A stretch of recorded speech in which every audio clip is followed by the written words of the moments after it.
মুন্সিগঞ্জের সিরাজদি খান উপজেলায় মধ্যরাতে ভয়াবহ অগ্নিকাণ্ডের ঘটনায় অন্তত 7 থেকে 8টি দোকান পুড়ে গেছে। এতে প্রায় 80 লাখ টাকার ক্ষয়ক্ষতি হয়েছে বলে প্রাথমিকভাবে ধারণা করা হচ্ছে।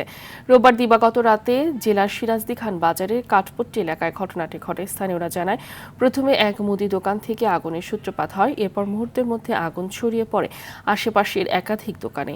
খবর পেয়ে ফায়ার সার্ভিসের একাধিক ইউনিট এবং স্থানীয় জনগণ দ্রুত ঘটনাস্থলে পৌঁছে প্রায় 2 ঘন্টা প্রচেষ্টার পর আগুন নিয়ন্ত্রণে আনে।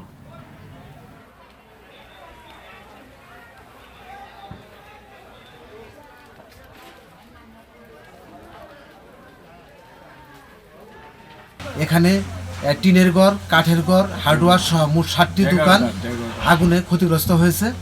তবে ফায়ার সার্ভিসের দ্রুত তৎপরতার কারণে আশেপাশের অনেক দোকান আগুন থেকে রক্ষা পেয়েছে। প্রাথমিকভাবে ধারণা করা হচ্ছে যে বৈদ্যুতিক গোলযোগ থেকে আগুনের সূত্রপাত। তবে আগুনে কেউ আহত নিহত হয়নি।